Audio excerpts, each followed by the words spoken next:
ज्योतिस्वरूपा पूर्णावतार ज्योतिस्वरूपा पूर्णावतार पावकोज्ज्वल रमणीश्वर पावकोज्ज्वल रमणीश्वर आत्मा राम महाभाग आत्मा राम महाभाग पुरुषोत्तमा रमणीश्वर पुरुषोत्तमा रमणीश्वर तपोमया तिमिरहरा तपोमया तिमिरहरा महोत्साह रमणीश्वरा महोत्साह रमणीश्वरा त्रिगुणातीत सुकुमार त्रिगुणातीत सुकुमार कृपापूर्ण रमणीश्वर कृपापूर्ण रमणीश्वर ज्योतिस्वरूपा पूर्णावतार पावकोज्ज्वल रमणीश्वर आत्मा राम महाभाग पुरुषोत्तमा रमणीश्वर तपोमया तिमिरहरा महोत्साह रमणीश्वर त्रिगुणातीत सुकुमार कृपापूर्ण रमणीश्वर ज्योतिस्वरूपा पूर्णावतार पावकोज्ज्वल रमणीश्वर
ప్రేమ దర్శనం అనేది నారద భక్తి సూత్రాలను మనం అధ్యయనం చేస్తున్నాం.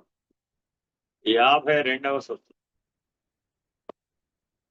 మూకాస్వాదనవత్ మూగవాణి రసాస్వాదన వలె భక్తి యొక్క మాధుర్యము వర్ణింపశక్యము కాంతి. మాట్లాడటం చేతకాని వాడికి ఒక లడ్డు పెట్టామట, తినేస్తాడా తిండా అంటే వాగింద్రియం 2 పనులు చేస్తుంది. ఒకటేమో రసనేంద్రియం, రెండవది వాగింద్రియం. తినడానికి పనికొస్తుంది, మాట్లాడడానికి పనికొస్తుంది. అదే కర్మేంద్రియం, అదే జ్ఞానేంద్రియం కూడా. తినేసిన తర్వాత లడ్డు ఎలా ఉందో చెప్పమన్నాం. మూగబాయిని ఎలా చెప్తాడంటావు? చెప్పగలడా చెప్పలేడా? ఒకవేళ చెప్పడానికి ప్రయత్నించినా మనకు అర్థం కాదు. ఎలా చెప్తాడు అంటాడు. అలా కాదు, మాటలతో చెప్పు అన్నాం అనుకోండి, అప్పుడేమంటాడు? కాబట్టి మూగవాని రసాస్వాదన వలె భక్తి యొక్క మాధుర్యము వర్ణింపశక్యము కాదు. క్రిందటి సూత్రములో భక్తి అనిర్వచనీయమైనదని తెలుపబడింది. ఆ విషయము నిరూపించడకై ఈ సూత్రమున ఒక ఉపమానము తెలుపబడింది. మొగ్గవాడు ఏదైనా పదార్థమును భుజించినప్పుడు దాని రుచిని గ్రహించినప్పటికీ నోటితో ఇతరులకు వర్ణించి చెప్పలేడు. భక్తుడు తాను అనుభవించు భక్తి రసాస్వాదమును, దైవ ప్రేమ మాధుర్యమును ఇతరులకు వర్ణించి చెప్పలేడు. అనుభవించు వారికే ఆ మాధుర్యము హృద్గతము కాగదు. మధుర పదార్థమును భుజించినప్పుడు మూగవానికి ఆ మధురానుభూతి కలిగినప్పటికీ నోటితో దాన్ని గురించి వర్ణించలేడు, చెప్పలేడు. భగవద్భక్తి ఎందు తన్మయులై ఉండు జనులు భక్తి రసాస్వాదన మాధుర్యమును అనుభవించు పరమానందమును బడయిచు ఆ ఆనంద స్థితిని ఇతరులకు చెప్పలేకయుంది. కాబట్టి దైవభక్తి యొక్క మధురానుభూతిని ఎవరికి వారే ప్రయత్నపూర్వకంగా సంపాదించి పరమానందమును అనుభవించుతూ జీవితములను చరితార్థమనరించుకొందరు గాక. ఏ వాక్యం అండి? ఆశీర్వచన వాక్యం.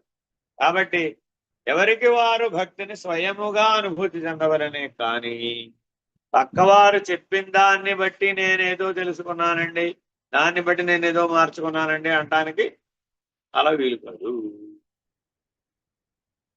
ఉదాహరణ చూస్తే, పెళ్ళైన తర్వాత మొట్టమొదటి పని చేసేది ఏమిటి?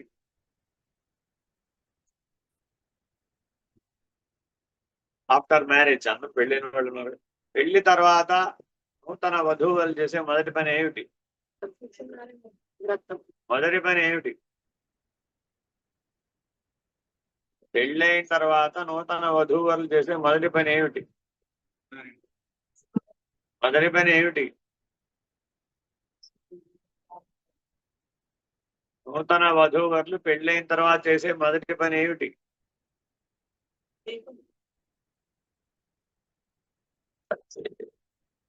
గృహప్రవేశం. భార్య పేరు ఏమిటండి? గృహిణి కదా. ఆవిడ ఎప్పుడు గృహిణి అయింది? గృహప్రవేశం చేసి. పెళ్ళైతే గృహిణి అవ్వలేదు. రామా అత్తయ్య, పెళ్ళైతే గృహిణి అవ్వదమ్మా. ఆవిడకి ఆ పోస్ట్ ఎప్పుడు వచ్చింది? గృహప్రవేశం అయినాకే వచ్చింది. ఆయన ఎవరు? గృహ యజమాని. ఆయనకు ఆ పోస్ట్ ఎప్పుడు వచ్చింది? పెళ్లి చేసుకుంటే రాలా, గృహప్రవేశం చేస్తే వచ్చింది. అర్థమైందా? పెళ్లి చేసుకోగానే మనమేమో పంపించేయలేదు. ఏం చేసాం? ఫస్ట్ ఆయన పెళ్లి భోగం కోసం కాదు, ధర్మ రక్షణ కోసం, ధర్మ అనుష్ఠానం కోసం, దైవ అనుభూతి కోసం. పెళ్లి దేనికోసం అండి? ఈ 3 లక్ష్యాలు ఉన్నాయండి దానికి. ధర్మం స్వయంగా ఆచరించాలి, ధర్మానుష్ఠానం చేయాలి, అనుష్ఠాన బలం చేత తర్వాత తరానికి నేర్పాలి, తర్వాత దివ్యానుభూతిని సాధించాలి. ఆ దైవానుభూతి కోసం ఈ పెళ్లి చేసుకోం. అది పెళ్లి 4 గంటలు చేసి చెప్తే ఏమైనా గుర్తుందంటారా? అప్పటిదప్పుడే. సరే, గృహప్రవేశానికి వచ్చారండి, ఏమి చేయాలి ఇప్పుడు వాళ్ళు? ఏమి చెప్పాలి? ఏం చేయాలి అసలు? మంత్రం అన్న విషయాలు చెప్పమ్మా. మంత్రం లేని వేడుక సంగతులు ఏమున్నాయి అక్కడ? గృహప్రవేశం మంత్రయుతమా? మంత్రం లేదా వేడుక? మంత్రం ఉంటుంది. అంతేగాని నీ పేరేమిటి నా పేరేమిటి అని వాడిని ఫుట్బాల్ ఆడిపోయి ఫుట్బాల్ ఆడుతున్నా కాదు. అదంతా వేడుక. అవన్నీ లేవు. సరాసరి వస్తే హారతి ఇచ్చి గృహప్రవేశానికి పిలవాలి. సీనియర్ లక్ష్మీనారాయణలు జూనియర్ లక్ష్మీనారాయణలకు అప్పచెప్పేస్తున్నాం ధర్మం అనే బాధ్యతను, గృహం అనే బాధ్యత. అదిట. అందుకని అత్తగారి బాధ్యత ఎప్పుడు అప్పచెప్పింది కోడలికి? ఎప్పుడు అప్పచెప్పింది? ఎవరి వారి హారతి పైకి పోయిన తర్వాత, కృష్ణ వాసుదేవ నారాయణ నారాయణ నారాయణ పైకి పోయిన తర్వాత ఇవ్వడం కాదమ్మా. అత్తగారే కోడలికి హారతి ఇచ్చి లోపలికి పిలుస్తుంది. వేరే ఎవరు పిలవరండి. ఎవరు పిలుస్తారు ఆ ఇంట్లోకి? అత్తగారు స్వయంగా హారతిచ్చి, రామ మా ఇంటి మహాలక్ష్మి వచ్చావు, ఇది నీ వైకుంఠం, ఇదిగో మీ అబ్బాయి నారాయణుడు, నువ్వు మహాలక్ష్మీదేవి, నేను సీనియర్ లక్ష్మీనారాయణులు, నువ్వు జూనియర్ లక్ష్మీనారాయణులు, రండి అని ఎర్రనీళ్లతో దిష్టి తీసి హారతిచ్చి లోపలికి తీసుకెళ్ళి ఆవిడే స్వయంగా అప్పచెబుతుంది గృహాన్ని. మరి అట్లా అప్పచెప్పి తర్వాత ఆవిడ మీద డిమాండ్ చేస్తుంటారా? సమంత్రకంగా అప్పచెప్పాం, దైవ సాక్షిగా అప్పచెప్పేశాం, మరి కోడల్ని డిమాండ్ చేస్తుంటారా? దేవుడు కదా. కాబట్టి ఎక్కడో మన ధర్మానుష్ఠానంలో భ్రాంతి చేత నడుపుకోకూడదు. అందుకని చాలా జాగ్రత్తగా ధర్మం ఏం చెప్పింది, ఎలా చేస్తున్నాము. అందుకని అలా వాళ్ళు ఆ గృహప్రవేశం చేసిన తర్వాతే వాళ్ళకి సత్యనారాయణ వ్రతం చేసే అధికారిత్వం వస్తుంది. గృహప్రవేశం లేకుండా సత్యనారాయణ వ్రతం చేయడానికి అధికారిత్వం లేదు. అలా చేసినప్పుడు ఆ గృహప్రవేశం సత్యనారాయణ వ్రతం పూర్తయిపోయిన తర్వాత ఆ సాయంత్రం వాళ్ళని దైవ దర్శనాన్ని తీసుకెళ్తారు. దగ్గరలో ఉన్న దేవస్థానం, ఎక్కడో వాళ్ళు ఎక్కడ ఉంటే అక్కడ దగ్గరలో ఉన్న దేవస్థానాన్ని తీసుకెళ్తారు. ఆ దేవస్థానం తీసుకెళ్ళొచ్చిన తర్వాత ఏమంటే అమ్మా ఎలా ఉంది, కోడలికి కాసేపు ఇంటర్వ్యూ ఉంటుంది అనమాట. ఏమిటది? పొద్దున్న నుంచి సాయంత్రం దాకా ఎలా ఉందమ్మా, ఎలా ఎలా ఫీల్ అవుతున్నావు నువ్వు అని అడుగుతారు. ఎలా చెప్పాలి ఇప్పుడు ఆవిడ? ఎలా చెప్పాలి? తరువు కోడళ్ళే, ఒక్కరికి నోట్లో 4 విప్లవం.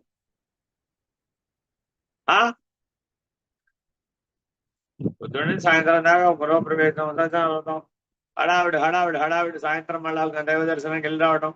ఆ సాయంత్రం అందరూ తీరిగ్గా కూర్చున్నారు. అప్పుడు అన్ని పనులు అయిపోయి, పెళ్లి పనులు అయిపోయినా తీరిగ్గా కూర్చున్నారు. అప్పుడు మామగారు అడుగుతాట, ఏమ్మా మా కొత్తింటికి వచ్చావు కదా, అత్తవారింటికి వచ్చావు కదా, ఎలా ఉంది నీకు ఇక్కడ? కంఫర్టబుల్ గానే ఉందా? ఏమిటి నీ అభిప్రాయం ఏమిటి? నేను పొద్దున్నది ఇక్కడే ఉన్నావు కదా, అన్ని కార్యక్రమాలు బాగున్నావు కదా, మనుషులందరూ చూసావు కదా, ఎలా ఫీల్ అవుతున్నావు? ఇంత పెద్ద పొడుగు ప్రశ్న అడుగు. ఏమడుతాడు మామగారు కోడల్ని? అమ్మాయి ఎలా ఉంది అని అడుగుతాడు. ఏం చెప్పాలి ఇప్పుడు ఆవిడ? అప్పుడు ఈ సూత్రాన్ని వాడుతున్నాడు, మూకాస్వాదవత్. అది అటు కావచ్చు ఇటు కావచ్చు, ఎటైనా కానీ చెప్పడానికి పాపం కోడలు గారు మొదటి రోజు ఏం చెప్తుంది? ఆ మూలు ఇది బాగలేదండి, ఈ మూలు అది బాగలేదండి అని చెప్తుందే. కొని అది బాగుంది ఇది బాగుంది అని చెప్దామా? ఏమో ఏమనుకుంటారు, ఆ ఏమనుకుంటారో అన్నది అడ్డం వస్తుందట. అది నిజమో కాదు అని సంశయం వస్తుందట. అప్పుడు ఏం చేస్తున్నాడా? ఒక అమ్మాయిలాగా హాయిగా నవ్వుతున్నాడు. అటు ఇప్పుడు బాగా చెప్పినట్ట చెప్పనట్ట అంటే కోడలు గారు కాస్త తెలివితేటలు ఉండాలండి. అంతమంది మధ్యలో మామగారు ఏమో ఎలా ఉంది అత్తగారు ఇలాంటి ఏమిటి చెప్తుంది పాపం? ఏం చెప్పినా ప్రమాదమే, చెప్పకపోయినా ప్రమాదమే. అని ఏమి చెప్పలేదు అనుకోండి, ఏమంటే మీ కోడలకి ఏంటంటే అంత తలపోగరు అంటారు అందరు. మరి ఇప్పుడు చెప్పాలవుతా? ఎలా చెప్పాలట? ఆస్వాదవత్. ఎంత గొప్ప సూత్రము! మానవ జీవితంలో సాధ్యమైనంత వరకు ఈ సూత్రాన్ని వాడని నేర్చుకోవాలి. మాటలక్కర్లేదట అనుకోండి, తెలుసు. Very very important. ప్రశంసించినట్టేనా కాదా అని వాడు ఫీల్ అవుతున్నాడు.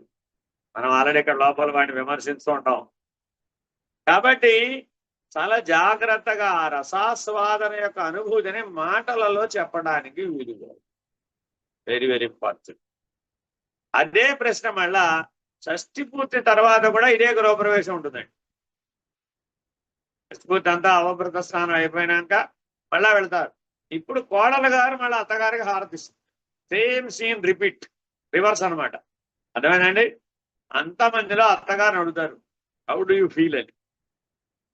ఏం చెప్పాలి ఇప్పుడు అత్తగారు?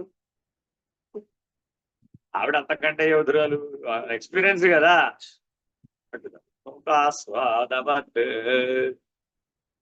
కోడలు గారు ఆ ప్రశ్న, అప్పుడు ఆ ఛాన్స్ కోడలికి ఇస్తారనమాట. అత్తగారిని అడిగే ప్రశ్న, ఏమమ్మా ఎలా ఫీల్ అవుతున్నావు నువ్వు అని. ఇప్పుడు ఎవరింటికి వచ్చింది ఆవిడ? అత్తగారు ఎవరింటికి వచ్చింది? కోడలు గారింటికి వచ్చింది. అక్కడ ఇల్లు ఆల్రెడీ ఎప్పుడు అప్పచెప్పేశాం కదా, షష్ఠి వరకు నీ ఇల్లేనేమిటి, నేను నా ఇంటికి వచ్చానంటే కుదరదట. అక్కడ ఎవరింటికి వచ్చింది అత్తగారు? ఇప్పుడు కోడల గారింటికి వచ్చింది.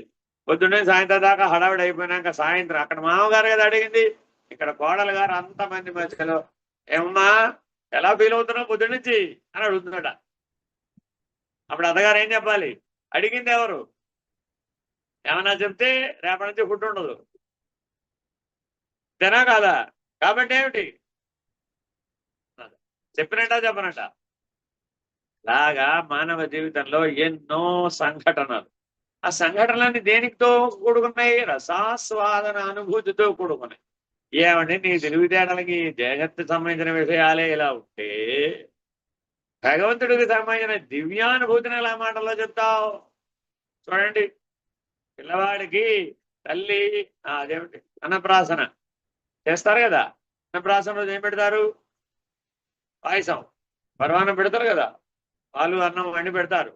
ఆ పిల్లవాడు ఆ అన్నం ఎలా తింటాడు? మహదానందంగా తింటాడండి. వాడు ఎక్స్ప్రెస్ ఎలా చేశాడు? శబ్దం చేశాడండి. ఇప్పటిదాకా ఎందుకు పెట్టలేదు నువ్వు ఇవన్నీ? ఇట్ ఈస్ డిలేడ్ అంటాడట. అలా ఎక్స్ప్రెషన్ ఇచ్చాడు. చెడలేదా? వాడి మొహం వెలిగిపోతుండదండి ఆ పర్వాణం కింద చూస్తే. సాస్వాదన అనుభూతి మరి మానవుడి జీవితంలో సహజంగా ఉందా లేదా? ఇప్పుడు 6 నెలల పిల్లవాడు ఎంత అంటే ఇంత తేరాసి వాడికి 6 నెలలు. నువ్వు ఎప్పుడు తెచ్చినా పర్వాణం కింద తెచ్చావు. కొంతకాలం నువ్వు ఎప్పుడు పర్వాణం పెట్టడం తర్వాత తెలుసు. జీవిత సత్యం బాధపడదు. సో ఇలాగా ఆ రసాస్వాదన యొక్క అనుభూతిని జగత్ విషయాలలోనే చెప్పలేవు కదా. అటువంటిది దివ్యానుభూతిని ఎలా చెప్తావయ్యా? అనుభూతి సిద్ధమైనటువంటి వాటిని అనుభూతి ద్వారానే తెలుసుకోవాలి కానీ వివరణ ద్వారా, వర్ణన ద్వారా, విచారణ ద్వారా తెలుసుకోలేవు. అందుకనే ఆత్మానుభూతి అంటామంట. అందుకని ఎక్కడన్నా చూడండి, మేము ఆత్మానుభూతి అంటాం కానీ ఆత్మ గురించి నేను నీకు 36 రోజులు వర్ణిస్తారా అన్నాం అనుకోండి. 36 కాదు 360 రోజులు వర్ణించినా కూడా ఏం లేదు. అది అనుభూతి నిర్ణయం. కాబట్టి చాలా జాగ్రత్తగా జీవితాన్ని మనం అర్థం చేసుకోవాలి. ప్రకాశతే క్వాపి పాత్రే దైవభక్తి ప్రేమతత్వము సత్పాత్రుడకు ఏ ఒకానొకని యందు చక్కగా ప్రకాశించును. అందరిలోనూ వీలవుతుందా? అందరికీ దైవాన్ని దర్శించినటువంటి దివ్యత్వానుభూతి, భగవత్ ప్రేమ యొక్క ప్రాప్తి లేదా పరమానంద ప్రాప్తి ఇలాంటివి అందరికీ సాధ్యమేనా? అది మన ప్రశ్న. ప్రయత్నం చేసిన వారందరికీ సాధ్యమేనా అంటే ఏం చెప్తున్నాడు? సూర్యప్రకాశం అనేక పదార్థములపై పడినను ఉపాధిని అనుసరించి భిన్న భిన్నముగా వ్యక్తమవుతుండును. మట్టిపై ఏమాత్రము ప్రకాశించదు, గోడపై ఒకంత ప్రకాశించదు, అద్దముపై మిక్కుటముగా ప్రకాశించదు, సూర్యకాంతమణిపై జాజ్వల్యమానముగా ప్రకాశం. ఇప్పుడు ఆ 4 ప్రకాశాలు మనకి జీవితంలో తెలుసా తెలీదా? ఒక ఆవిడ మట్టిల్లు కట్టుకుంది. మట్టింటి లోపలికి వెళ్ళామనుకోండి అంతా చీకటే, లైట్ అయిపోతే ఏం కనపడదు. ఆ సూర్యకాంతి అంతా కూడా ఆ మట్టి లాగేసుకుంటూ ఉంటుంది, ప్రతిఫలించదు, పరావర్తనం చెందదు. అదే ఇలా గోడ కట్టాం, సున్నం వేసేసాం, అప్పుడు ఏమైపోయింది? అంతవరకు పర్వాలా, మెరుగైంది, వెలుగు మెరుగైందండి. ఇప్పుడు మరి ఏం మారిపోయింది? ఇప్పుడు సూర్యప్రకాశం మారిపోయిందా, గోడ మారిపోయిందా? పరావర్తనం చెందించడానికి పెట్టినటువంటి పదార్థం మారిపోయింది. అదే ప్లేస్ లో అద్దం పెట్టి అప్పుడేమైంది? మరింత ప్రకాశం. ఆ ప్లేస్ లో ఏదో స్ఫటికమో వజ్రమో లేకపోతే సూర్యకాంతమనో అట్లాంటి విశేషమైన రత్నాన్ని పెట్టాం లేదా భూతద్దాన్ని పెట్టాం, ఏమైపోతుంది? చాలా ప్రకాశం వస్తుందండి. భూతద్దాన్ని పెడితే ఆ కిందనది కాలిపోతుంది. మరి ఇప్పుడు ఇన్ని సూర్యప్రకాశాలు ఉన్నాయంటారా? లేవు కదా, ఒక్కటే సూర్యప్రకాశం కదా. అలాగే ఆ సూర్యప్రకాశం అంటే భగవద్ అనుగ్రహం, అదేం మారదు, అందరి మీద సమానం. కానీ ఒక్కొక్కరికి ఒక్కొక్క అనుభూతి కలుగుతుంది. ఎలాగా అంటే సూర్యప్రకాశం ఒకటేనను అన్ని చోట్లను లెస్సగా ప్రకాశింపగా ఏ ఒకానొక చోటనే బాగుగా ప్రకాశించుతున్నట్లు భగవద్భక్తియు భగవత్ ప్రేమతత్వము నిర్మల చరిత్రుడు పరిపూర్ణ భక్తి భావ సమన్వితుడు యోగ్యుడైన ఏ ఒకానొకని ఎందే బాగుగా ద్యోతకం. రామదాసు గారు అన్ని పాటలు పాడడానికి కారణం ఏమిటి?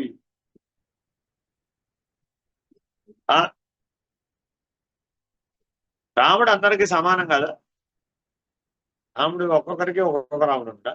జానకి రాముడు, దశరథ రాముడు, కళ్యాణ రాముడు, కోదండ రాముడు, అయోధ్య రాముడు వేరే వేరేనా? వాడేనా? ఆత్మారాముడు చివరికి మరి ఒకటే కదా. అలాగే జనులందరికీ రాముడు ఒక్కడైనా కాదా? ఒక్క రామదాసుకి అంత స్పెషల్గా ఎందుకు కనబడ్డాడు? ఒక్క త్యాగరాజుకి అంత స్పెషల్గా ఎందుకు కనబడ్డాడు? మనం కూడా ఒక శతకం రాసేయచ్చుగా, దాశరథి శతకం లాంటిది. ఎప్పుడు రాయగలుగుతావు? 2 లక్షణాలు ఉండాలంట మనకి. ఏం కావాలండి? నిర్మల చరిత్ర. ఎటువంటి హృదయం? చరిత్ర అంటే అర్థం ఏంటి?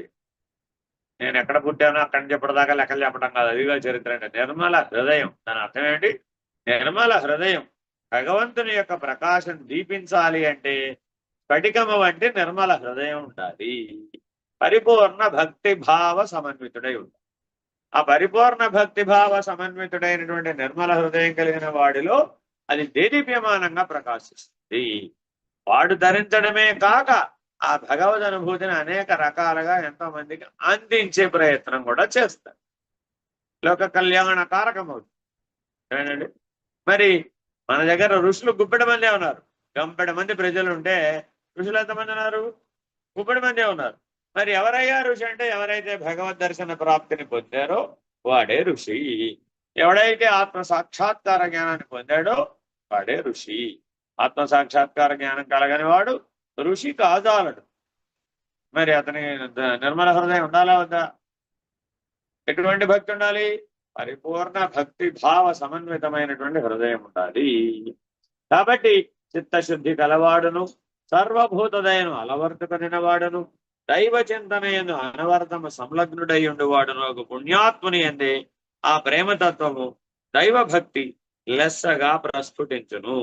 అట్టి యోగ్యతను అభ్యాసవశమున సంపాదించి అపార దైవభక్తి కలవారై ప్రేమతత్వమును లెస్సగా వికసింపజేసుకొని జనులు పరమానందమును పడయుదురుగాక. ఏ వాక్యం? ఆశీర్వది. కాబట్టి తప్పక ముందేమవ్వాలి? పుణ్యాత్ముడు అవ్వాలి. ఎవరి ప్రేమనైనా పొందాలి అంటే, సాక్షాత్ భగవంతుని యొక్క పరమ ప్రేమను పొందాలి అంటే అఖండమైన పుణ్యరాశి ఉండాలట. లేకపోతే అది వీలు కాదు. ఆ పుణ్యం వల్ల ఏమిటండి ప్రయోజనం అంటే, నువ్వు ఉపయోగించుకోకపోతే, సుఖ రూపంలో నువ్వు పుణ్యాన్ని గనక వినియోగించుకోకపోతే ఆ పుణ్యం చిత్తశుద్ధిగా ఉపయోగపడుతుంది, నిర్మలత్వాన్ని పొందడానికి ఉపయోగపడుతుంది. అదే పుణ్యాన్ని నువ్వు సుఖానికి వాడేసుకున్నావు అనుకో, అంతా మామూలే, ఖర్చు అయిపోతుంది. పాపం కూడా సుఖ రూపంలో ఖర్చు అయిపోతుంది. పునః జన్మ కర్మచక్రంలో తిరుగుతూ ఉంటాం.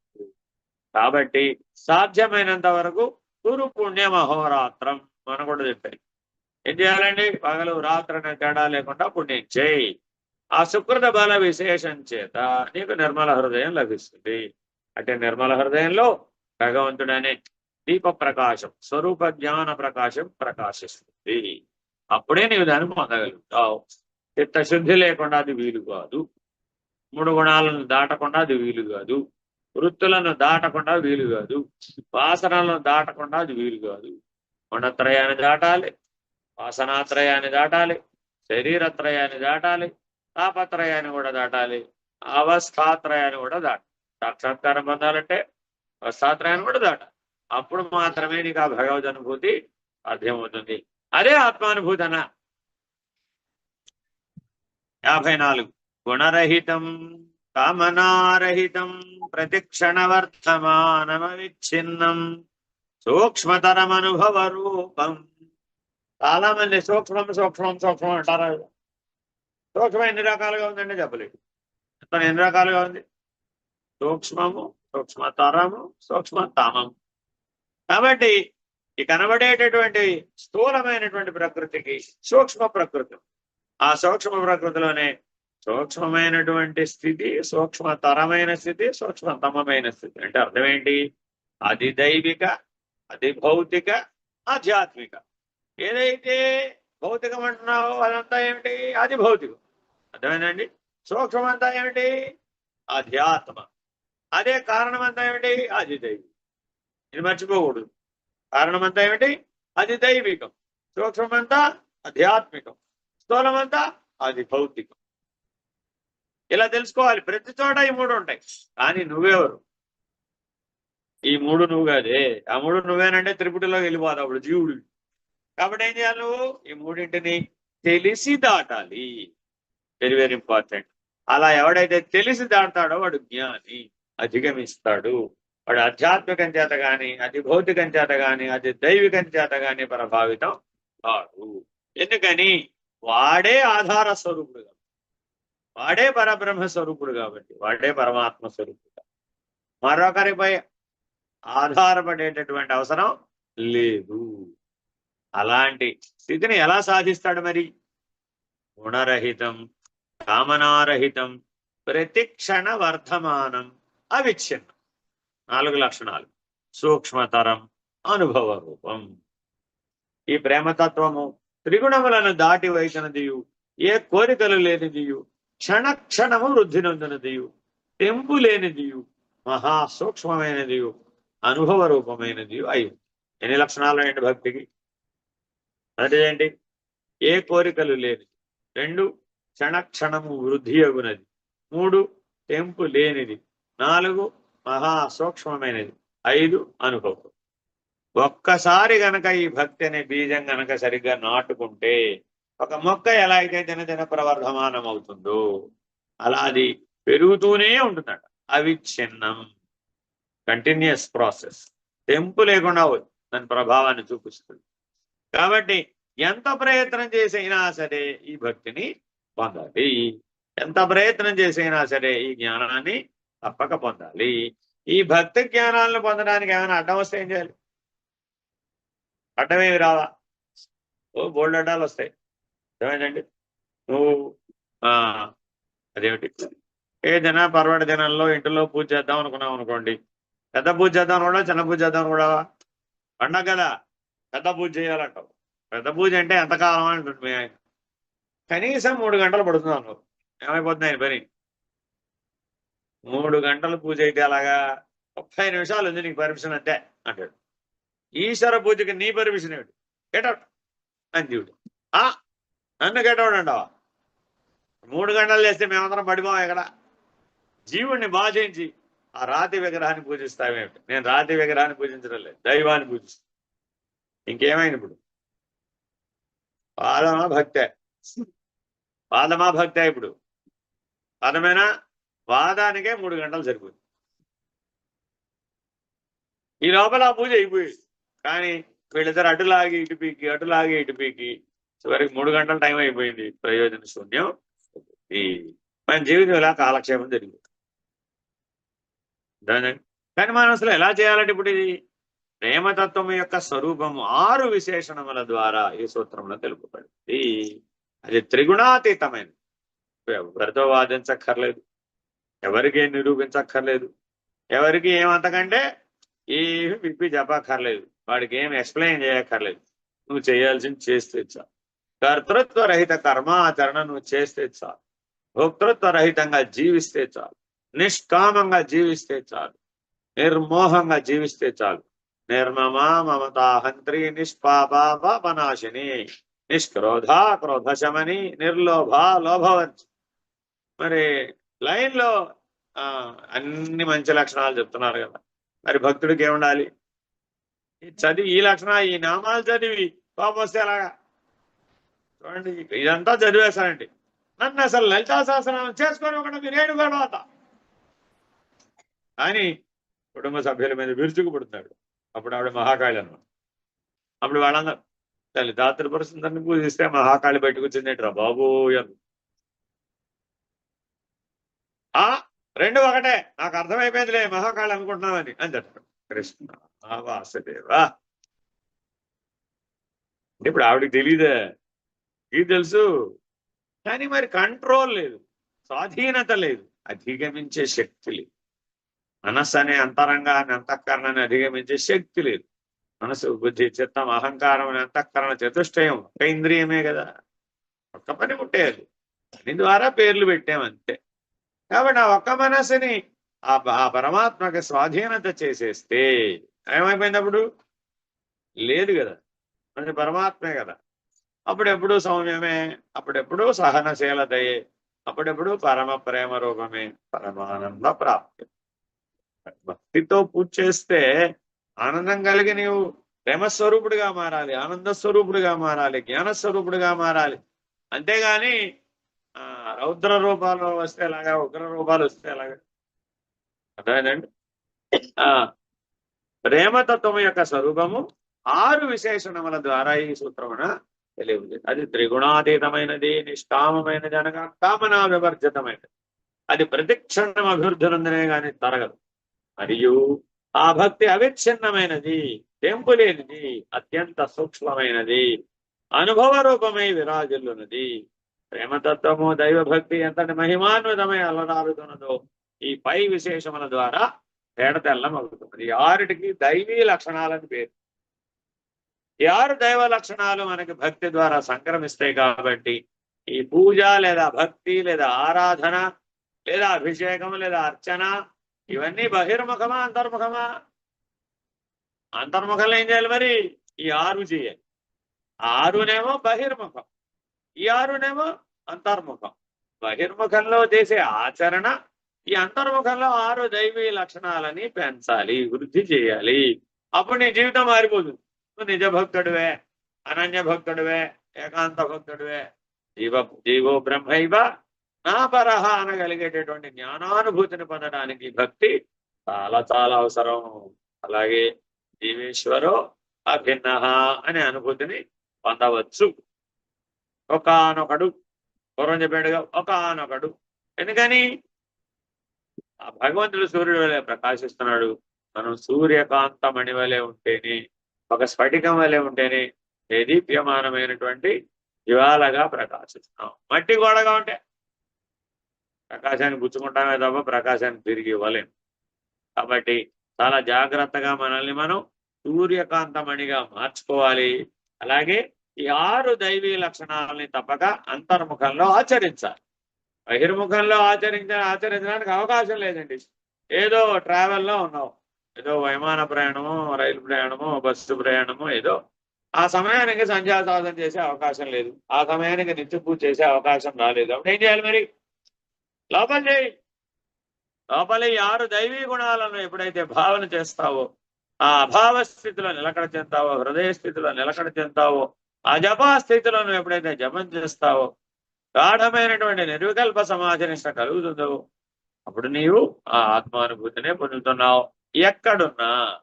వెరీ వెరీ తత్ప్రాప్య తదేవావలోకయతి తదేవ శృణోతి తదేవ భాషయతి తదేవ చింతయతి. 55వ సూత్రం. ఏమండి, ఇంతకీ భగవద్ అనుభూతి ఎక్కడ కలుగుతుంది? గుడే, బడే, క్షేత్రమా, ఆరామమా, చెరువా, పుష్కరిణ, నదే, పర్వతమా, కొండగుహ,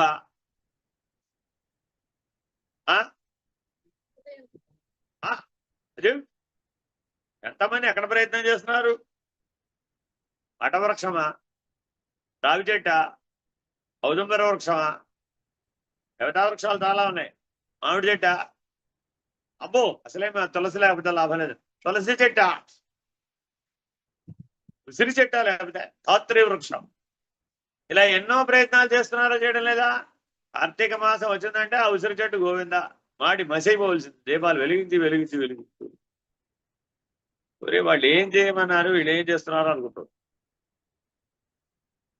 అదేమిటంటే ఇంకోటి వస్తుంది. తులసి చెట్లన్నీ గోవింద, ఏదో క్షీరాబ్ది ద్వాదశి, వీటి అదే 12 నెలల్లో 12 వ్రతాలు ఉంటాయండి. ప్రతిసారి ఓ చెట్టు గోవింద. ఎందుకని? అన్ని బొట్లెట్టేసేయా, పెట్టేసేయా, ధూపం వెలిగించేయా, దీపం వెలిగించేయా, దానికే హారతలు ఇచ్చేయా. ఈ వేడిగా ఏమైపోతుందో ఏమిటో. ఒక్కడు కూడా చెంబుడు నీళ్లు పోయాడు. ఎంత అన్యాయం! చెట్టుకి ఎవడైనా చెంబుడు నీళ్లు పోయాలి కానీ నాకు అర్థం కాదు. పూజ చేస్తే చేసావు, చెంబుడు నీళ్లు పోయడానికి ఏమిటైంది? చెంబుడు నీళ్లు పోయకూడదండి, అక్కడ వ్రత కథలో రాయలేదు. తండ అంటే అక్కడన్నా చెంబుడు నీళ్లు పోయమని రాశాడా? విని ఇలాగే ఉండదు మన వ్యవహారం అంతా. కాబట్టి ఈ బహిర్ముఖ కర్మాచరణ అంతా ఎలా ఉందంటే ఇప్పుడు ఇలాగ అస్తవ్యస్తంగా ఉంది. ఎందుకని? ఆ లోపల 6 దైవీ గుణాలు లేకపోవడం. ఏనండి, చాలా జాగ్రత్తగా మీరందరూ చీరలు వాయనం ఇస్తారా లేదా? ఏంటంటే అదే వ్రతం, వరలక్ష్మి వ్రతం. ఆ వరలక్ష్మి వ్రతానికి ఎవరెవరికి చీర పెడతారు కదా, ఎవరికి పెట్టాలి? ఎవరికంటే పెట్టాలి? ఎప్పటికీ చీర కట్టను అమ్మవారికి. ఎప్పుడన్నా ఆవిడ చీర కట్టిందా? ఎలా కడుతుందండి? ఆకాశం అంత ఉందా ఆవిడ? ఈ ఆకాశం అంతా ఆవిడ చీర ఎలా కడుతుంది? అమ్మవారి సైజ్ అంతా బ్రహ్మాండ వ్యాప్త దేహ. మరి ఏమిటో అమ్మవారికి చీర ఇచ్చారంటే నాకు అర్థం కాదు. అయిపోయింది, ఒకటి అయిపోయింది. సరే, అటు అమ్మవారికి చూపెట్టి ఇట్లా అత్తగారికి ఇచ్చేస్తే అత్తగారు సంతోషం. అమ్మా నువ్వే వరలక్ష్మి అనేస్తుంది కదా అత్తగారిని. అమ్మా మా కోడలు ఎంత మంచిది. మరి ఇప్పుడు ఇలా సరే, ఈ అత్తగారు అంతకంటే ఏం తెలివైంది. మళ్ళా అమ్మ కోడలు కూర్చోబెట్టి పెట్టాలి, అదే చీర మళ్ళా తిప్పించేసి. ఎందుకని? వారి చీర పెట్టుకో. ఇలా ఒకే చీర అలా అలా అలా అలా అలా చేతులు మారుతూ ఎంతమందికో వెళ్ళిపో. మరి అలా ఇవ్వవచ్చా? అలా పెట్టవచ్చా? ధర్మశాస్త్రం అలాగే చెప్పిందా? అసలు ఒకసారి నీకు ఇస్తే దాన్ని మళ్ళా తిరిగి ఇంకొకరికి ఇవ్వవచ్చా? మీరు ముఖ్యంగా అనేక రకాల పెళ్లిళ్లలో, పెళ్లి తర్వాత చేసే సత్యనావ్రతంలో పీటల మీద కూర్చున్నారనే ఒకే ఒక నెపం చేత 100 జతలు కట్నాలు వస్తాయండి. ఆ చదవడానికి ఈ పురోహితుడికి సగం ఇప్పటిదాకా మంత్రాలు చదివిన వాడు వెళ్ళిపోతారండి. మీరు చూసుకోండి కావాల్సి వస్తాయి. New man enters. Krishna number 1, Krishna number 2, Krishna number 3. మూడవ చదివింపుల బ్రాహ్మణుడు వాడికి పేరుండి. ఆ ఉద్యోగం ఇప్పుడు పెట్టారు ప్రత్యేకంగా. ఆ గోత్రనామాదులు బాగా చదివాడు, అదే ఉద్యోగం ఆయన 3 గంటల సేపు ఆ చదవడానికి సరిపోవాలి. పెళ్ళేమో 30 నిమిషాలు, చదివింపులేమో 3 గంటలు. ఇదేం పెళ్ళి అంటే ఇప్పుడు అక్కడ ఏం లోపించింది? భక్తే, కానీ బాహ్య భక్తి, ఆడంబర భక్తి. యథార్థంగా ఏదైతే భక్తి అని భక్తి సూత్రాలు నిర్వచించినాయో ఆ రకమైన దైవీ లక్షణాలు అంతఃకరణలో లేకపోవడం వల్ల, అంతర్ముఖమనే అనుభూతి లేకపోవడం వలన అసలు లోపలికి తిరగకపోవడం చాలా కష్టమైపోయింది. ఇలా మీరు ఎంతగా పెంచుకుంటూ పోతే అవన్నీ ఏమైపోయినాయి? బరువైపోతాయండి. తర్వాత తరాలు ఆచరించవు. అందువలన అనేకమైన సదాచారాలు మరుగైపోయి, మూఢత్వం చేత, ఆడంబరత్వం చేత, అహంకారం. తప్పు భక్తిలో లేదు, ఇది మర్చిపోకూడదు. రమణ గారు అక్కడ షెడ్ వేయాలి, వీళ్ళకి అంట్లు తోమే దగ్గర షెడ్ వేయాలి, ఎండలు మాడిపోతున్నారు. అనన్య దైవ భక్తి కలిగినటువంటి ఎక్కడో పోయింది ఈ ప్రేమతత్వమును పొందిన మనుజుడు సర్వత్రా దానినే వీక్షించును, దాని గురించి శ్రవణము చేయును, దానిని గురించి సంభాషించును, దానిని గురించి ధ్యానించు. మనకి ఆత్మజ్ఞానంలో కూడా ఏం చెప్తున్నాడు? యత్ కరోషి, యత్ అశ్నాసి, యత్ భావయతి అంతా ఎవరికి సమర్పించాలి? పరమాత్మకే సమర్పించాలి. అలాగే ఆత్మజ్ఞానంలో ఏం చెప్పాం? యత్ శృణోతి, ఏది విన్నా ఆ ఆత్మచేతనే వింటున్నావు, ఏది తిన్నా ఆ ఆత్మచేతనే వింటావు. జిఘ్రతి యా కరోతి చ, ఈ శరీరంతో ఏదో చేస్తున్నాను అంటున్నావు కదా, అవన్నీ ఆ ఆత్మ చైతన్యం యొక్క చేరిక వలనే జరుగుతుంది. అది లేకపోతే ఈ శరీరం ఏది చేయజాలదు. కాబట్టి నువ్వు మాట్లాడినా, తిన్నా, ఏం చేసినా అదంతా ఆత్మ చైతన్యం యొక్క ప్రభావమే తప్ప శరీరం యొక్క ప్రభావం కాదు. అలాగే ఆ మాట ఇదే అంటున్నాడు. అదే వినాలి, అదే తినాలి, అదే అనాలి, అదే కనాలి. 4 పనులు చేస్తుంటాడు మన జ్ఞానేంద్రియాలు. వినుట, వినుట, అనుట, కనుట. అవన్నీ ఎటువైపు తిప్పాలట? పరమాత్మ. తత్ తత్ప్రాప్య తదేవాలోకయతి, తదేవ శృణోతి, తదేవ భాషయతి, తదేవ చింతయతి. తత్ ప్లస్ ఏవ. తదేవ అంటే తత్ ప్లస్ ఏవ. అంటే ఎప్పుడు తత్వైపే తిరగాలి కానీ త్వం వైపు తిరగకూడదు. Very very important. తత్వమసి మహావాక్యం ఈ సూత్రంలో ఇమిడి ఉంది. ఎలా తత్ అనే దర్శనాన్ని, ఎలా తత్ అనే అనుభవాన్ని పొందాలో చెప్తున్నాడు. ఎవరో ఒక ఆవిడ మాట్లాడారు. ఎవరు మాట్లాడారు? పరమాత్మే, ఆ తద్రూపుడే. ఎవరో ఒక ఆయన ప్రసాదం పెట్టాడు. ఎవరంటే ప్రసాదం పెట్టింది? పరమాత్మే, తద్రూపుడే. ఎవరో ఒక ఆయన తిన్నాడండి. ఎవరు తిన్నారు? పరమాత్మే, తద్రూపుడే. ఎవరో మాట్లాడారు. అదేవ భాషయది. దీర్ఘాలోచన మగ్నుడైపోయారు డాక్టర్ సంజయ్ గారు లాగా. అక్కడికి ఏదో ఆలోచిస్తుంది అంతే. ఏం ఆలోచిస్తుందమ్మా? అదేవ చింతయతి. ఆ పరమాత్మ గురించి ఆలోచిస్తున్నాను. నేను రాత్రి మొదలుపెట్టి ఆలోచించడం ఇంకెంతవరకు ఆలోచన తగలేదు. Continuing it. మీరే కదా ఏం చెప్పారు ఇందాక? టెంపులే కూడా ఆలోచించమన్నారు కదా. అందుకని నేను సాయంత్రం మొదలుపెట్టా. ఇప్పటికి 16 గంటలు అయిపోయింది. కంటిన్యూ చేస్తున్నాను. అదే తదేవ చింతయతి. మంచి అభ్యాసమేనండి ఇది. చిన్న విషయం కాదు. కంటిన్యూగా 16 గంటలు, 18 గంటలు, 24 గంటలు ఏకాగ్రతతో నిలబడడం అనేది చిన్న విషయం ఏం కాదు. కానీ బ్యాలెన్స్ ఉండాలి. సమత్వం యోగముచ్యతే, విషమత్వం భోగముచ్యతే. సాధన కూడా సమత్వం లేకపోతే భోగమైపోతుంది, యోగానికి దారి తీయదు. ఈ సాధన చేసే వాళ్ళందరూ ఇది గుర్తుపెట్టుకోవాలండి. అంతర్ముఖంలో మీకు దైవీ లక్షణాలు ఉండాలి. బహిర్ముఖంలో ఎంత స్థాయిలో మీరు సాధన చేసినా లోపల గనక దైవీ లక్షణాలు లేకపోతే అది నిరుపయోగం అయిపోతుంది. తచ్చింతనం, తత్కథనం, అన్యోన్యం తత్ ప్రబోధనం అని శాస్త్రములలో చెప్పబడినట్లు అనన్య దైవభక్తి కలిగిన మనుజుడు ఆ భగవతత్వమునే ఎల్లెడల కాంతం, ఆ భగవతత్వమును గూర్చియే వినును, ఆ దైవతత్వమును గూర్చియే ఇతరులతో సంభాషించు, ఆ అఖండ దైవతత్వమునే ధ్యానించు. భగవద్భక్తులకు మహనీయుల మనస్సు దైవ కార్యములయందే సదా నిమగ్నమయ్యను. గోపికల యొక్క అకుంఠిత కృష్ణ భక్తి ఇటువంటిదే. ఏమమ్మా, ఒక ఆవిడ పుట్టింటికి వెళుతుందట గోపిక. అత్తవారిలేమో ఆ బృందావనమో రేపల్లే. మరి మధ్యలో పుట్టింటికి వెళ్తుందా లేదా? పుట్టిల్లంటే అక్కడెక్కడ ఉంటుంది, అది దగ్గర ఉండదు కదా. ఏ ఊరు వెళ్తున్నావమ్మా? పుట్టింటికి వెళ్తున్నానండి. ఆహా, మిమ్మల్ని అడిగానని చెప్పు. అక్కడ మా అమ్మ ఉండదండి. పుట్టింటికి వెళ్తే మేము ఉండకపోతే ఎవరుంటుంది? కృష్ణుడు ఉంటాడు. అది పుట్టింట్లో కృష్ణుడు అంటే ఏమిటి? అత్తింట్లోనూ కృష్ణుడే ఉన్నాడు. మీ భర్త గారి పేరేమిటి? కృష్ణుడే. మీ భర్తగారి పేరు కృష్ణుడే, మీ అత్తగారు కృష్ణుడే, మీ అమ్మగారు, మీ పిల్లలు ఎవరు? కృష్ణుడే. ఇప్పుడు నేనేమంటారు? మీరు అర్జెంటుగా మెంటల్ హాస్పిటల్లో చేర్చాలి, కలియుగ ధర్మం ప్రకారం అయితే. మన తెలివితేటలు అదే. అది అనన్యమైన భక్తిని గుర్తించగలిగేటటువంటి పరిపక్వత లేదు, సూక్ష్మతరమైనటువంటి దృష్టి లేదు. చాలా జాగ్రత్తగా అందుకని పట్టుకోవాలండి. దైవీ ఉన్మత్తుడిని పిచ్చివాడని అనుకోకూడదు. సాధారణ పిచ్చివాడికి మా దైవీ ఉన్మత్తుడికి భేదం అవతార మెహర్ బాబా చెప్తాడండి. ఒకే ఆలోచన పదే పదే పదే పదే పదే తిరిగింది అనుకోండి, ఇప్పుడు ఏమైపోతాడు? వాడు పిచ్చివాడు అయిపోతాడు. అందుకే చూడండి, మీరు ఒకే మాట వారు అదే తిప్పుతూ ఉంటాడు 1000 సార్లు.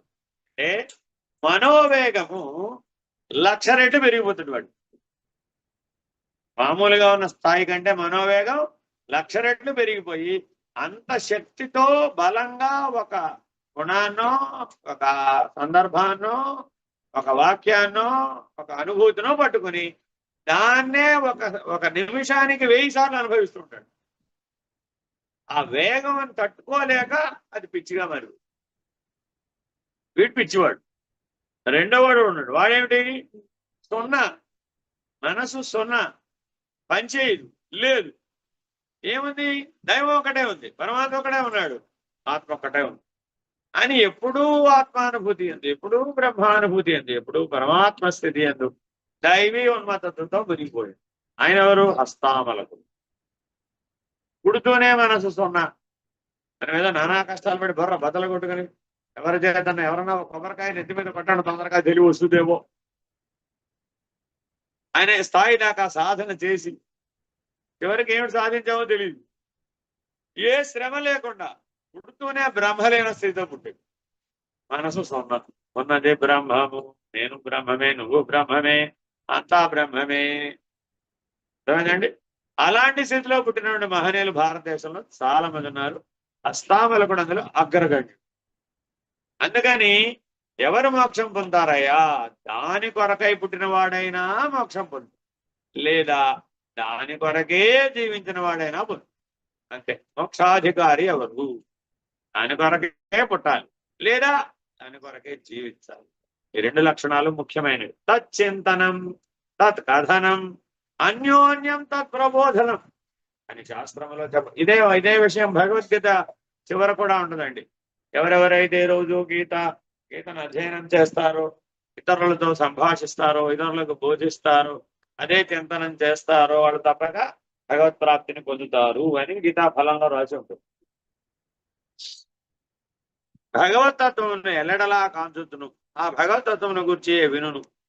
అనన్యదైవ భక్తి కలిగిన మహాత్ములు తమ చిత్తమును అన్యత్రా పోనీయక భగవంతుని పాదపద్మములందే కేంద్రీకరించి ఉందరు. వారి దృష్టికి సమస్తము భగవన్మయముగా గోచరించు.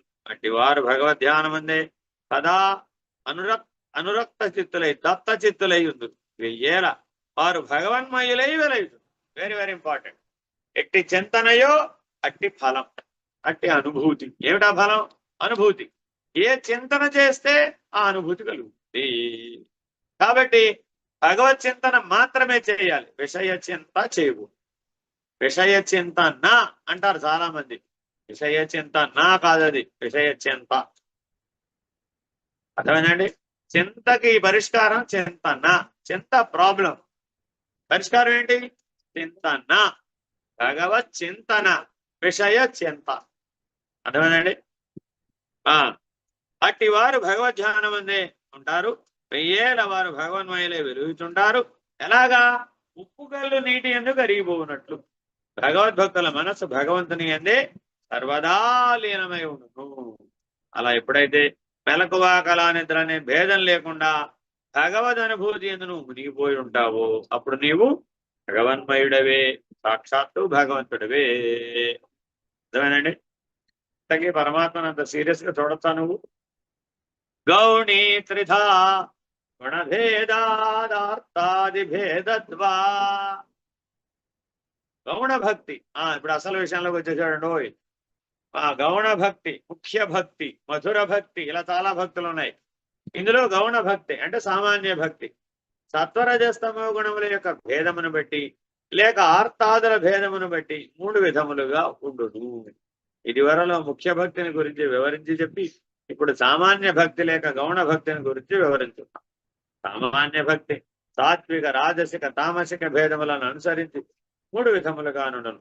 యజంతే సాత్వికా దేవా యక్షరక్షాంసి రాజస ప్రేతాన్ భూతగణాన్ శాన్యే యజంతే తామసా జనా. ఇల్లు గృహప్రవేశానికి ముందు ఏం చేయాలి? కొత్త ఇల్లు కట్టుకున్నారండి. గృహప్రవేశానికి ముందు ఏం చేయాలి? ఏం చేయాలి? ఏం చేయాలి? ఇంటి ముందు పెద్ద రాక్షసుడు తలకాయ కట్టాలి. చూడండి, మీరు ఎంతమంది ఇళ్ల ముందో కనబడుతుంది. ఏమిట్రా ఇదంటే దాన్ని చూసి వీడే భయపడదు, గృహ యజమానే రోజు భయపడతాడు. ఎవడో చూడటం సంగతి దేవుడు అరుగు. వాడిని చూసి వీడే భయపడుతూ లోపలికి వెళ్తాడు. అమ్మో రాక్షసుడు నాడేమో లోపలని. మరి ఇప్పుడు అది ఎందుకంటే మనకు అసలు ఇది ఎక్కడి నుంచి సంప్రదాయం లభించిందో నాకైతే తెలియదు. దానికి ఏమో శాస్త్రం లేదు, మూలం లేదు. కానీ ఈ ప్రపంచంలో పూజారి గారు రాసిన లిస్ట్, పురోహితులు వస్తారు కదా గృహప్రవేశానికి, ఆ లిస్ట్ అంతా చదివి ఏమంటే రాక్షసుడు బొమ్మ లేదేమిటన్నాడు. ఊరిని అన్యాయం పాడుగాను. ఇప్పుడు దానికి కూడా పూజ చేయమంటారు. ఏమిటి? భగవంతుడికి పూజ చేయాలా? ఇప్పుడు ఈ రాక్షసుడి బొమ్మకు పూజ చేయాలా? అంటే మన అజ్ఞానం ఏ స్థాయికి, అవివేకం ఏ స్థాయికి చేరిందంటే పెద్ద ప్రమాదం వచ్చేసాం. జాగ్రత్తగా గమనించాలట. ఎందుకని? మనలో ఉన్న గుణధర్మం చేత. యజంతే సాత్వికా దేవా. సత్వగుణ భక్తి, సాత్వికమైన భక్తి కలిగిన వాళ్ళు దేవతల్ని ఆరాధిస్తారు. రాజసికమైన భక్తి, ఈ మధ్య మీరు లక్ష్మీ కుబేర యంత్రాలు, కుబేర పూజలు, కుబేర యజ్ఞాలు, కుబేర హోమాలు చేస్తున్నారో చేయట్లేదా? అష్టభైరవ హోమాలు.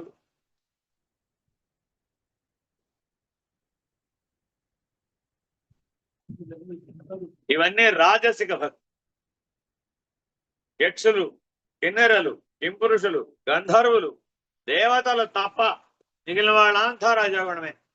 ఆఖరికి మానవులైనా సరే నాకు మా అమ్మే దైవం అండి అని వాళ్ళమ్మ ఫోటో పెట్టుకుని పూజ చేస్తున్నారు అనుకోండి, అష్టోత్తరం రాసుకుని. ఎవరిని పూజిస్తున్నావయ్యా? మా అమ్మని. రజోగుణం. సత్వగుణంతో పూజించడానికి వీలు కాదు. అందువలనే పైతృక కర్మ రాజసికం. దాని అందుకని అపరమని, అశుభం అనే పేరుతో పిలుస్తాం. ఏమిటి అపరం, అశుభం, అశుచం? 3 ఉన్నాయి మానవ జీవితంలో. కర్మకి 3 స్థాయిలు ఉన్నాయి. 1 అపర కర్మ, 2 అశుభ కర్మ, 3 అశౌచ కర్మ. అంటే అశౌచం నుంచి బయటపడడానికి చేసే కర్మ, అశుభ వాసనల నుంచి బయటపడడానికి చేసే కర్మ, అపరం. ఆ పరం అనేటటువంటి దృష్టిని పొందడానికి అపరం అనేటువంటి కర్మని విదిలించుకోవాలి, వదిలేయాలి. కాబట్టి చాలా జాగ్రత్తగా కర్మసూత్రాలను అర్థం చేసుకోకపోతే ఎడి తిరిగిపోతున్నామో తెలియదు.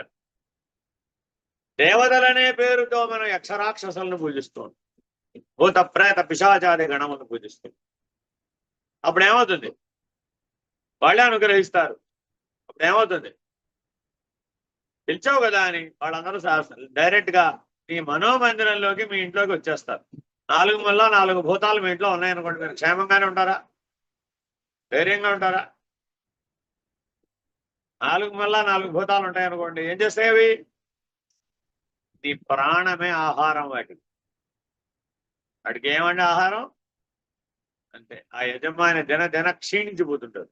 దిన వృద్ధి చెందవలసిన వాడు దిన క్షీణించిపోతుంటాడు. ఈజీగా తెలిసిపోతుంది అనమాట. ఎందుకని?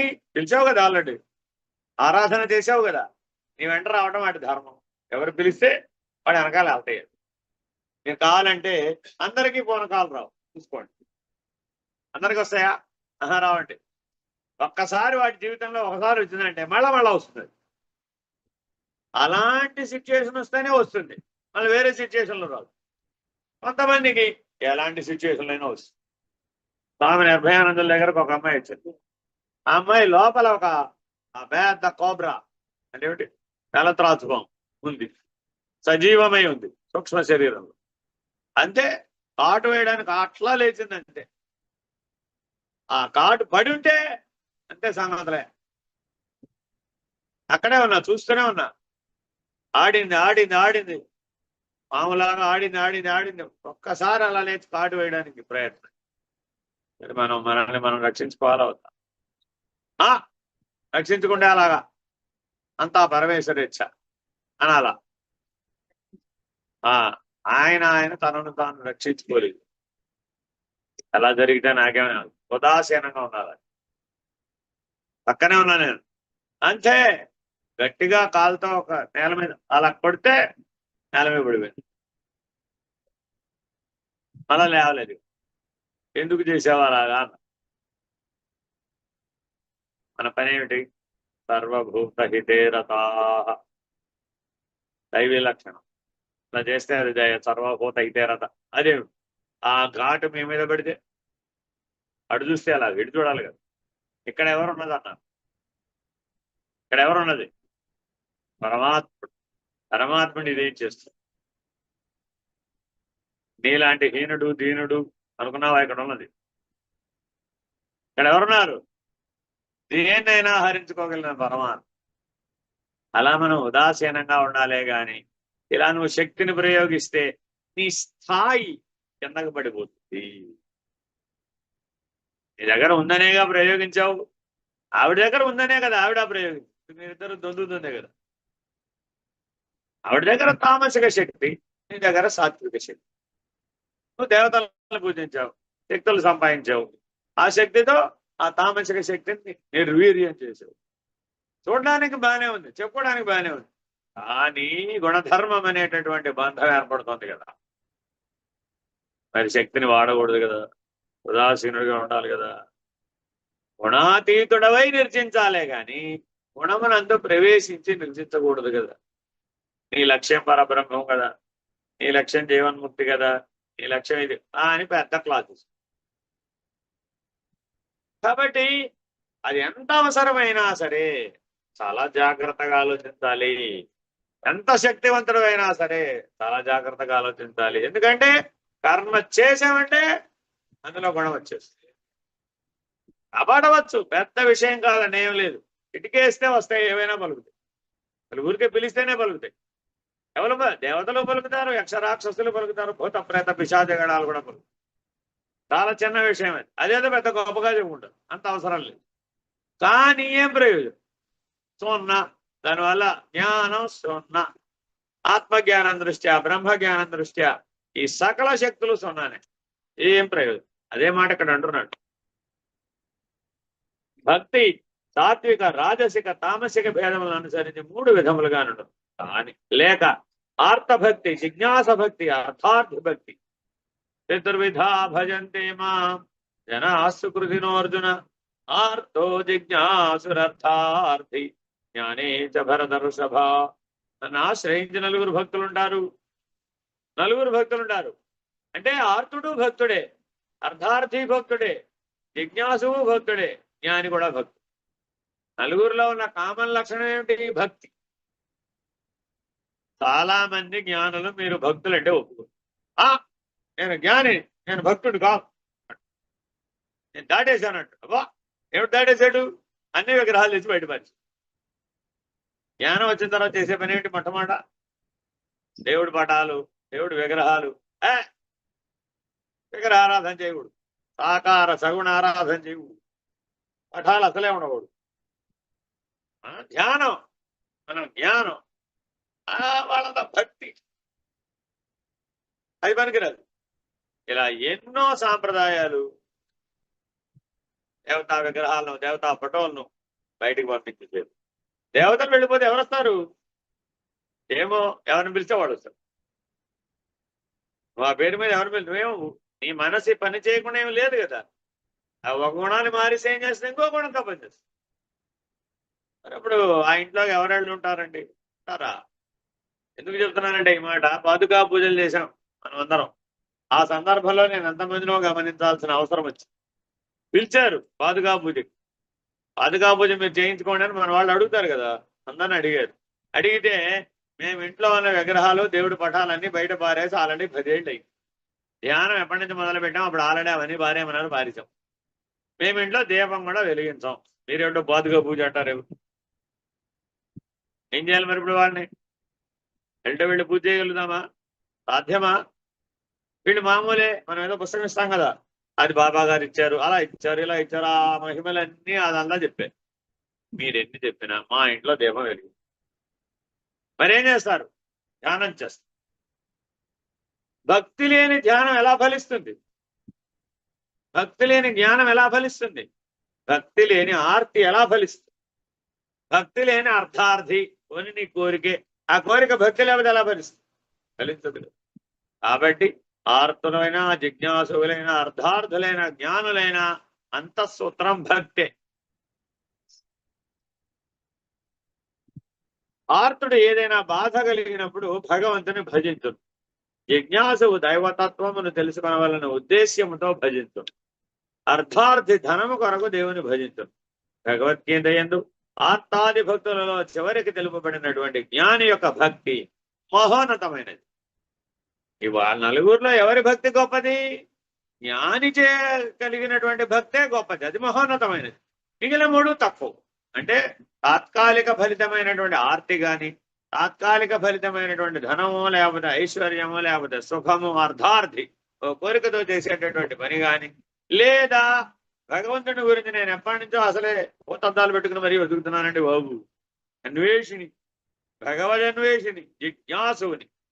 ఎక్కడ భగవంతుడు ఉన్నాడంటే పాము పుట్టలో ఉన్నాడా, నేను తుట్టెలో ఉన్నాడా అని వెతుకుతున్నాడు. జిజ్ఞాస ఏం చేస్తాడండి? భగవంతుడు ఎక్కడున్నాడు? మనం పూజ ఎవరెవరు చేస్తాం? పాము పుట్టలో చేస్తున్నామో చేయట్లేదా? వెంటనే నాగులు చదువుతున్నాడు, వస్తాడు, నిజంగా ఈ పుట్టలో దేవుడు ఉన్నాడట అని అడుగుతాడు. ఉన్నాడనే కదండి మేము పూజ చేస్తుంది అంటారు వీళ్ళు. ఏది? ఒకసారి తవ్వి చూపెట్టు. తవ్వితే అక్కడ ఉంటుందా పాము? ఇక సర్వభూత హితేరతాహ చెడిపోయింది, దైవీ లక్షణం చెడిపోయింది. కాబట్టి జిజ్ఞాసు ఎలా ఉంటాట? వాటికి ఉచితానుచితములు తెలియవు, పరిమితమైన దృష్టి, వ్యాపకమైన దృష్టి ఉండదు. నేను చూస్తున్నాను భూతద్దం పెట్టి, ఐఆమ్ ఇంపార్టెంట్, నా అద్దాలు ఇంపార్టెంట్ అని ఆ అన్వేషకుడు లాగా వ్యవహరిస్తాడు. బయట పదార్థ సంయోజనమైనటువంటి పదార్థ సుఖాన్ని అన్వేషించినట్టుగా భగవంతుడిని అన్వేషిస్తాడు. కాబట్టి ఈ 3 కంటే జ్ఞాని మహోన్నతమైనటువంటి భక్తి కలిగినప్పుడు అది నిష్కామ భక్తి. జ్ఞాని యొక్క భక్తి ఎందుకు గొప్పదండి? నిష్కామ భక్తి, నీకు నాకు భేదం లేదు అంటూ ప్రారంభిస్తుంది. అందువలన ఆ భక్తి ఉత్తమం. భగవంతుడు నిజంగానే ప్రత్యక్షమయ్యాడు జ్ఞానికి. ఏం కావాలో కొరకు ఏంటంటే పాతాళ భైరవ సినిమాలో ఏమిటి ఉండదు, దేవత ప్రత్యక్షం ఉందా లేదా? సాహసం ఛాయరాడేంబాక పాతాళ భైరవి దొరుకుతుంది అని మాంత్రికుడు అంటాడు. అలాగే పాతాళ జై పాతాళ భైరవి అంటాడు, ఆవిడ ప్రత్యక్షం అవుతుంది. ఇంకా వరం కావాలో కోరుకోను. సినిమాలు ఇలాగే చూపెట్టేది. నిజంగా అలా జరగసుమి, అలాగే జరుగుతుంది అనుకునే, అలా ఏం జరగదు. అదంతా అలా చూపడడానికి వీలు కాదు కాబట్టి అలా చూపిస్తున్నారు అంతే. సరే, ఒకవేళ నిజంగా అలాగే జరిగింది అనుకుంది, ఏం వరం కావాలో కోరుకోనంగానే శాంతానం జాబితా చదివాను. ఇప్పుడు ఏమైపోయావు? నిష్కామ భక్తి నుంచి సకామ భక్తి. అప్పుడు అర్థార్థి వైపు. మర్చిపోకూడదండి ఇది. నాకేం వద్దు అన్నాను. మంచిదైతే తదాస్తన వెడుగు. అయ్యో ఇంటికి వచ్చి వాళ్ళ ఆవిడికి చెప్పాడు, ఏమయ్యా దేవత కనబడితే కనీసం విషయం బంగారం ఉన్న అడగొద్దా? ఏమొద్దన్నామేమిటి? కృష్ణ కృష్ణ, భగవంతుడు కనపడితే నీకు నాకు భేదం లేదు నాయన అనేవంటే భగవద్ అనుభూతిలో మునిగిపోవాలే గాని, మోక్ష స్థితిలో మునిగిపోవాలే గాని, మిగిలినవన్నీ గుర్తుకొస్తే నువ్వు జ్ఞానం ఎలా అవుతావు? ఇది మర్చిపోకూడదండి. కాబట్టి ఇదివరలో తెలుపబడిన ముఖ్య భక్తియే అనుసరింపదగింది. ఈ గౌణ భక్తి మంచిది కాదండి, సామాన్య భక్తి మంచిది కాదు. ఎప్పుడు గుర్తుపెట్టుకోవాలి, భక్తి విశేషమే అయి ఉండాలి, జ్ఞానం సామాన్యమే, మర్చిపోకూడదండి. లేకపోతే అహంకారం వస్తుంది. భక్తి విశేషమై ఉంటే అహం పోతుంది, లేకపోతే ఈ త్రిగుణాత్మకమైన అహం మిగిలిపోతుంది. ఏ గుణంతో అయితే నువ్వు ఆరాధన చేస్తావో ఆ ఆరాధనకు సంబంధించిన గుణం ఇంకిపోతుంది మనలో. ఆ ఇంకిపోయి బాగా ఆ గుణధర్మంతోనే నిత్య జీవన వ్యవహారం కూడా చేస్తుంది. అందువలన ఆ ఫలితాలు కూడా ఆ గుణాన్ని అనుసరించే వస్తుంది. అర్థమేనండి. అందుకే అమ్మవారికి పెసరపునుగులు ఇష్టం అంటావా, మినపవంటలు ఇష్టం అంటావా?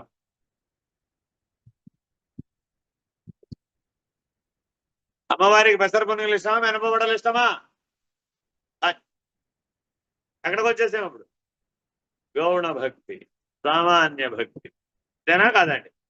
అమ్మవారికి ఎర్రంచు పట్టు చీర పెట్టమంటావా, తెల్లంచు పట్టు చీర పెట్టమంటావా? ఏ అమ్మవారికి పెడుతున్నాం?